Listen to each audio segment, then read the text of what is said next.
Battlefield 2042 released 2 years ago in a horrible state and with a myriad of bugs and issues.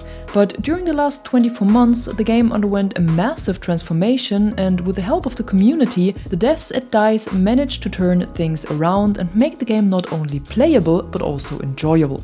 And while I have great respect for the team's work, passion and perseverance, there are 5 things I hope they will learn from this disastrous launch and avoid for the next title, in order to restore the franchise's damaged reputation and bring Battlefield back to its old glory. Number 1. Don't reinvent the wheel all the time. Yes, Battlefield has always been a franchise that tried to break boundaries, be innovative and set new scales, not only for itself but also for the whole genre. A perfect example for this is surely the introduction of large-scale destruction with Bad Company, or the even bigger Levolution events added to the franchise with Battlefield 4. And while these were amazing new features that defined the series later on, sometimes the devs took it a bit too far. The attrition system in Battlefield 5, for example, that was supposed to force team play and make the game more realistic, was more of an annoyance most of the time, and the introduction of specialists with the most recent title received a massive backlash right from the start. Not even talking about the absence of features like squad orders, voice chat or a simple scoreboard. It always feels like they start every game from scratch and forget that they already have more than 20 years of experience to look back to. They throw out beloved features from past titles that worked great and were well received by the player base and try to replace them with supposed innovations. Why do they not have a folder titled "Cool and Useful Stuff in Previous Games" that needs to be in the next one? Don't get me wrong, I don't want Battlefield to simply have a copy-paste formula like Call of Duty, but they really overdo it sometimes. They don't have to reinvent the wheel with everything. They can reinvent the tires, the rims, bolts and everything around it, but why always reinvent the whole wheel? Why not keep the core of what's good and what defines the franchise and build upon it? It's simply not necessary to rip everything apart and build something new from scratch all the time. Battlefield has such a good foundation and core mechanics, so why not simply look at what worked best so far and implement these features right from the start, and not only after the community has desperately requested them for several months. DICE really needs to strike a better balance between innovation and the things players love about the franchise and don't venture too far from its roots like they did in 2042. Number 2. Think things through. This one is closely connected to the first point, but still somewhat different because it's more focused on certain decisions and mechanics than on the general aspect of the game. And to better understand what I mean by that, here's a recent example.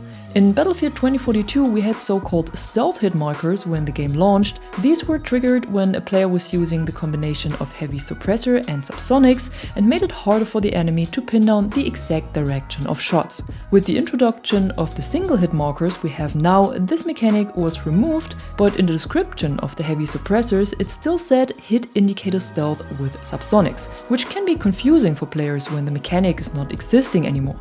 And I reported this back to DICE, expecting them to simply remove the line from the description, cause that would have been the easiest solution. Then light suppressors would give you minimap stealth above 20 meters, heavy suppressors full stealth, and subsonics have their own benefits anyhow and are not really in need of another one. Simple mechanics and easy to understand by the description of the respective attachments, right?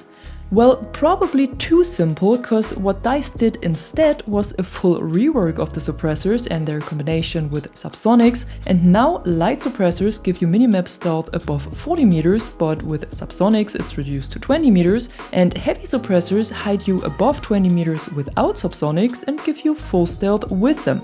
And this is not only confusing if you know how it works, but also too complicated to simply understand it from the in-game description. So talking about reinventing the wheel here again, but also not thinking it through. If a mechanic can't be simply communicated to the players in a description and needs to be explained and tested out by content creators, it's not good. Or another example I always like to point out are the changes made to scope glint a few months ago. Before, all optics with 6 times zoom or higher had glint, which was easy to communicate and to understand for the player, and now all optics with 4 times and higher are supposed to glint, but the Ghost Hybrid and Target AT that have a magnification of up to 4 times and 4.5 times respectively do not glint.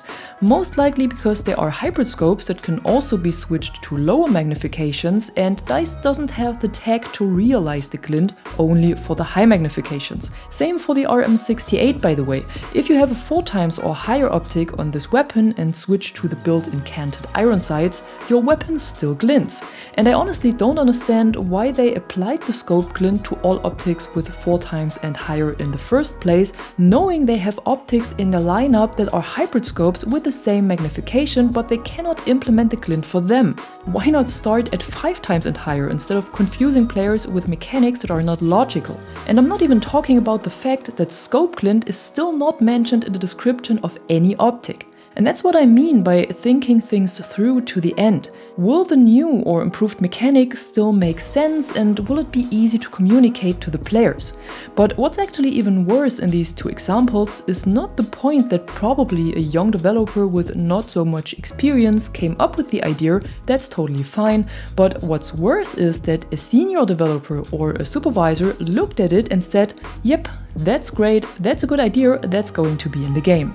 And throughout the entire 2 years of doing content for Battlefield 2042, there were numerous occasions where I felt like I shouldn't have to explain these kinds of mechanics, simply because they should be a lot easier to understand and should be pretty much self-explanatory. If you need content creators to explain a large amount of your game's mechanics, there is something wrong with the game. And I know I went a bit crazy on this point here, but I think that this is one of the main problems of the franchise right now, and I really hope they learn from it. Keep things simple as long as they can be kept simple, and don't reinvent the wheel all the time, so we don't end up with a mess of features and mixed up ideas again that need fixes for weeks and months before it is even enjoyable. Number 3, bigger is not always better. I know this is a more controversial topic and kind of splits the player base, cause there's one side who enjoys the large open maps with up to 128 players and the other side that doesn't.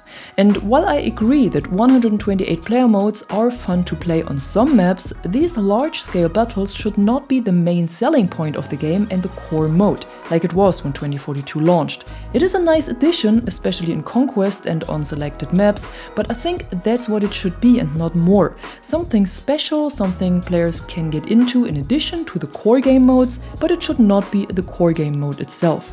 On paper and in the first trailers this all looked and sounded great, but when playing it for the first time in the beta, it quickly became clear that 128 players doesn't work as well as smaller modes, and the initial map design that 2042 had launched with didn't make it any better.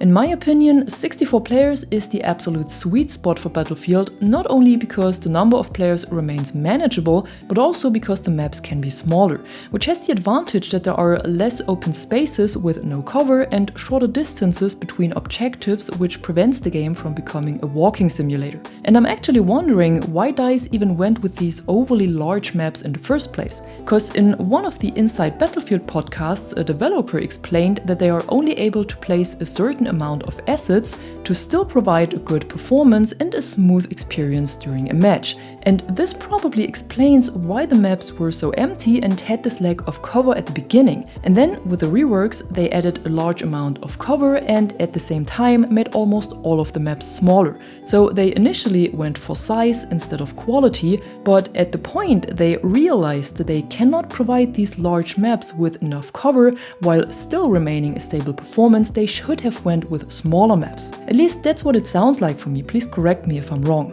But if it's true, it makes me wonder why they even went with the concept of 128 players in the first place and didn't stick to 64 players. Especially especially since the most favorite maps of the community, besides Operation Locker and Metro, are Amiens and Devastation, and simply by taking a look at them, it's easy to understand why. Both of them have vehicles, but in an amount that doesn't turn infantry into cannon fodder. They provide a significant amount of cover and ways to flank. They have the perfect size and choke points that are fun to play, but are still not meat grinders like Locker or Metro. They both have the perfect sweet spot and play well on all available modes. So instead of making things bigger without it being necessary, add more variety. Give players more maps and more modes to choose from, and put an emphasis on the core points a good map should have. At the end, this also comes down to not reinventing the wheel all the time and instead sticking to a formula that worked well before. With the latest map, Redacted, they proved that they can still do it, so I hope this will be carried over to the next title. Number 4, communication and transparency. This seems to be a point that has always been a bit of an issue in the series, but definitely got better during the last 2 years. Nevertheless, there is still room for improvements, especially when it comes to transparency.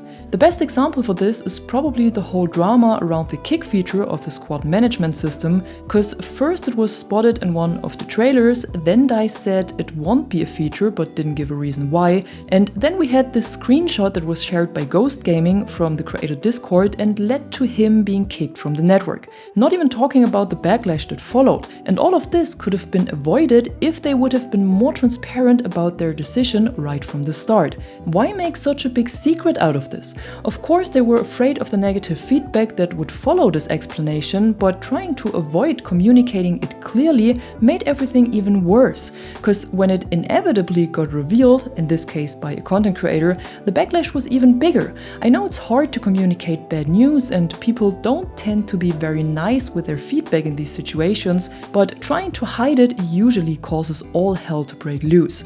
And this doesn't only apply to the kick feature, but also to other mechanics like the all chat functionality, the scoreboard or the voice chat. These features weren't missing from the game because they forgot about them or hadn't had the time to implement them. They were missing for a reason and because of a decision that was made consciously. So why not communicate this clearly right from the start?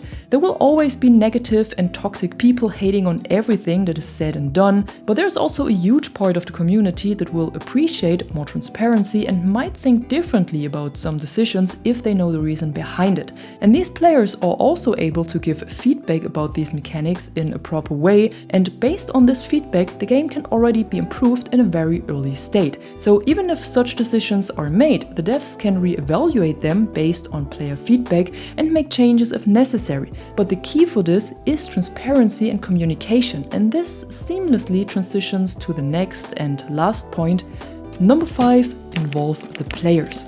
Don't keep everything you're working on secret until the development process is too far along to make significant changes. Involve players early on and constantly gather feedback to eliminate issues and bad design choices as soon as possible. Check the overall reaction to the game, its core mechanics, the setting and so on, before taking it further into development.